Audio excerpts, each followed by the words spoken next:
റമളാൻ മാസത്തെ വരവേൽക്കാനൊരുങ്ങി ഖത്തർ. വിശുദ്ധ മാസത്തിന്റെ ആത്മീയത, ആതിഥ്യം, സാമൂഹിക ബന്ധം എന്നിവ ശക്തിപ്പെടുത്തുക എന്ന ലക്ഷ്യത്തോടെ വിവിധ പരിപാടികളാണ് രാജ്യത്ത് ആസൂത്രണം ചെയ്തിട്ടുള്ളത്.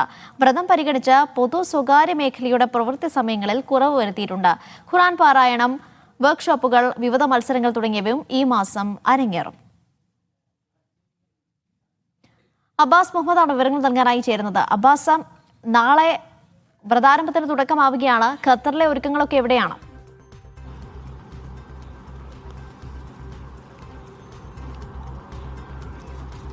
ആനിഷ, നമ്മളിപ്പോൾ ഖത്തറിലെ സൂക്ക് വാക്കിഫിലാണ് ഉള്ളത്.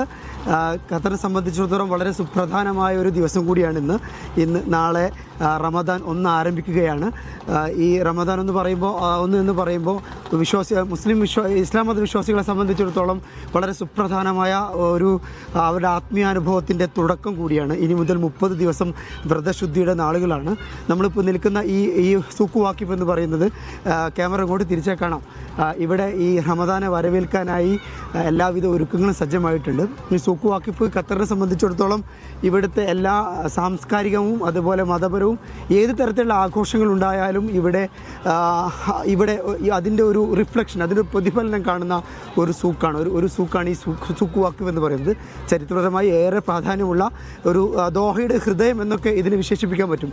അത്രയ്ക്ക് കച്ചവടവും അതുപോലെ മറ്റു കാര്യങ്ങളും മറ്റു ആഘോഷ പരിപാടികളും ഒക്കെ അരങ്ങേറുന്നൊരു സ്ഥലമാണ്. വിദേശികൾ ദീർഘനേരം ചെലവഴിക്കുകയും ആയിരക്കണക്കിന് വിദേശികൾ വന്നു പോവുകയും ചെയ്യുന്നൊരു സ്ഥലമാണ്. ഇപ്പോൾ തന്നെ നമുക്കറിയാം, നല്ല കാലാവസ്ഥയാണ്. ഖത്തറിനെ സംബന്ധിച്ചിടത്തോളം ഇതിനൊരു പ്രധാനപ്പെട്ട ഒരു കാര്യം എന്ന് പറയുന്നത്, ഈ നോമ്പ് വളരെ മൈൽഡായിട്ടുള്ള നല്ല ഒരു വിൻ്റർ കാലാവസ്ഥയിൽ വന്നു എന്നുള്ളതാണ്. ഏകദേശം പതിറ്റാണ്ടുകൾക്ക് ശേഷമാണ് ഇങ്ങനെ ഈ ഒരു നല്ല കാലാവസ്ഥയിൽ, ഒരു ശൈത്യ കാലാവസ്ഥയിൽ, ഭയങ്കര തണുപ്പ് ഇവിടെ ഇല്ല, ആ തണുപ്പിൻ്റെ സീസൺ കഴിഞ്ഞു. എങ്കിൽ പോലും പൊതുവെ രാത്രി കാലമാകുമ്പോൾ കുറച്ചുകൂടി നല്ല തണുത്ത കാലാവസ്ഥയാണ്. ഖത്തറിലൊരു സവിശേഷത എന്ന് പറയുന്നത്, ഈ ഒരു സമയത്ത് ആളുകളൊക്കെ പുറത്തിറങ്ങുകയും കൂട്ടമായി പുറത്തിറങ്ങുകയും അവരുടെ സംസാരിക്കാനും അതുപോലെ സമയം ചെലവഴിക്കാനൊക്കെ പാർക്കുകളിലും ഇതുപോലുള്ള സൂക്കുകളിലൊക്കെ ഒത്തുചേരുന്നുള്ളതാണ്. അപ്പോൾ ഈ വിൻ്റർ സീസണിലാണ് നോമ്പെത്തുന്നത്. ഈ നോമ്പിനെ വരവേൽക്കാനായി ഖത്തർ മുഴുവൻ ഒരുങ്ങിയിട്ടുണ്ട്. ഈ ആഴ്ചയുടെ തുടക്കത്തിൽ തന്നെ വിവിധ മന്ത്രാലയങ്ങൾ, സർക്കാർ ഗവൺമെൻറ് ഓഫീസുകളൊക്കെ ഇതുമായി ബന്ധപ്പെട്ട പ്രഖ്യാപനങ്ങളൊക്കെ നടത്തിയിരുന്നു. ഇവിടുത്തെ ഔദ്യോഗിക പൊതുമേഖലയുടെ പ്രവൃത്തി സമയം 5 മണിക്കൂറാക്കി കുറച്ചത് പ്രധാനപ്പെട്ട ഒരു തീരുമാനമാണ്. അതുപോലെ തന്നെ സ്വകാര്യ മേഖലയിലെ പ്രവൃത്തി സമയം 6 മണിക്കൂറാക്കി കുറച്ചു എന്നുള്ളത് പ്രധാനപ്പെട്ട തീരുമാനമാണ്. നോർമലി ഇത് 8 മണിക്കൂറാണുള്ളത്.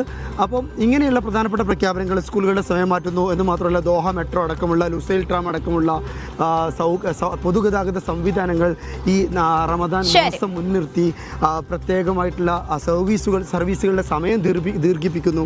ഇങ്ങനെയൊക്കെയുള്ള സംഗതികൾ ഖത്തറിൽ നടന്നു വരുന്നുണ്ട്. ഇതോടൊപ്പം തന്നെയാണ് വിസിറ്റ് ഖത്തർ പോലെയുള്ള പ്രധാനപ്പെട്ട സംഘടനകൾ, അതുപോലെ പൊതു സ്വകാര്യ സ്ഥാപനങ്ങൾ ഇവിടെ നടത്തുന്ന പ്രവർത്തനങ്ങൾ.